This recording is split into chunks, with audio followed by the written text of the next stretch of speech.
It's me, Galen. Galen's got Parkinson's now. I'm speaking to you now from a battlefield in the Caribbean. And I've got some news, and it's bad news, but it could have been worse. I'm going to tell you what happened. We did a big pirate game.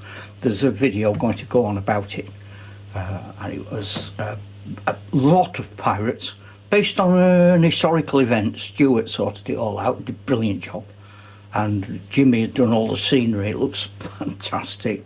Honestly, it looks fantastic. And there were a lot of Spanish defenders, but there were more pirate bands.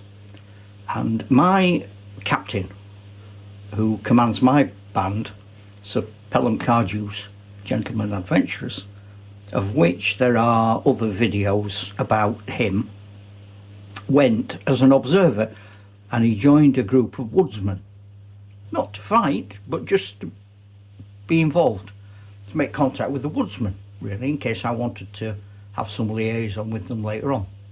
So he was advancing with the woodsmen, and there was a cannon shot which went wildly astray from the Spanish and landed right on top of him, and he was stood on his own. Just went dunk. So I got 2 saving throws. I needed 6s. I didn't get either, so he was off. That was it, gone. Because he's a personality in my game, I don't just say, right, he's dead. I want to know more. I want to find out more.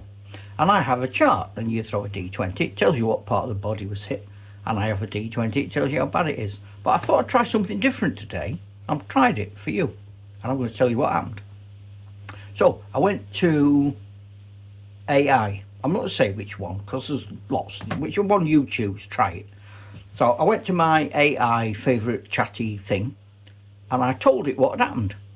Just told it the circumstances. I've got this chap, Sir Pelham Cardew. He leads my pirate band of Gentlemen Adventurers. I told him the year. I sent him her, I don't know how to address AI, a photograph of the figure, and told it the type of injury and what had happened, and that I wanted it to tell me what happened, and whatever it said, that's what was going to happen. I was going to believe it. I wasn't going to mess about. Whatever it said was true. And then, yeah, so that was it. And with some trepidation, I pressed the button, and I waited. And I waited till it came up. When it came up, I read it really slowly, because I was terrified about what it was going to say. Anyway, what it said was that Sir Pelham, hit by a stray ball in the sort of clavicle-y neck area, falls to the ground instantly unconscious, and his men, loyal retainers, take him off the field. He has a doctor, Samuel, so he took him to his private physician behind the lines, and I imagine the AI considered that, because I told him, I told the AI that he had a physician. So anyway, the physician, according to AI, examined him and realised that some fragments of metal were still lodged in his clavicle and neck and shoulder on his right hand side, and the surgeon, in the conditions of the battlefield, didn't feel safe to remove them. He was worried about blood loss, and he was worried about making the injury worse. So he took out what he could. Over a few days, Sir Pelham had fever, and he was in and out of consciousness. And eventually the surgeon decided he would have to remove as much of the metal as he possibly could, which, after a long operation, really, under old 17th century techniques, he managed to do. And I think Sir Pelham was a brave boy. I think he gave him a toffee, a lolly, and a sticker saying he was a good boy. Anyway, at the end of it, he survived, basically. It took him a couple of months, really, to be even close to survival. But the injuries left him with long-lasting effects. It's left him with a general weakness and susceptibility to cold and wet.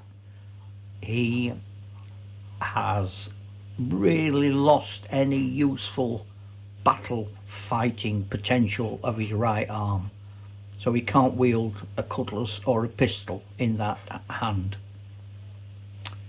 He has lost melee ability personally, but what he has gained is a rising reputation as the man who fell and has risen again. And so he has gained charisma, and he's gained sort of, I suppose, notoriety, fame, infamy amongst his crew, who are now impressed by the fact that he's took these horrendous wounds, and the scars of which are not going to heal. They're certainly not going to go away. They might heal, but they're always going to be visible. Everyone's going to know that Sir Pelham survived being hit by a cannonball. Pretty impressive. And I think not a bad result. Now, the point of this is, I think that's quite good fun. And we've been talking about campaigns and things recently. And it's part of campaigning, isn't it? And it's nice when people are injured. You don't go, oh, he's dead, take him off. Because there's a whole range of that. I read a book years ago, can't remember what it was called, but this fellow was arguing that probably about a third of people who get injured in a battle ignore the wound and carry on. And about another third are taken from the field and they are not able to carry on. And some might die, some might survive, but they cannot fight. And a third are killed pretty instantly or die on the field in a very short space of time. So I'd always originally thought, well, throw a D10. 0 to 3, carry on. 4 to 6, you're in trouble. 7 and above, you're dead. And it's just a quick way of doing it, really. But I quite like this chat AI business, where you ask the question and get a result that you might not be expecting. So, there you go. Sir Pelham Cardew, hit by random ball, survived. Hey! Lives to fight another day, but he's not quite the man he was. But then again, which of us can say that we are? So, with that, newsflash, I shall leave you and say, ta-ra, Chuck.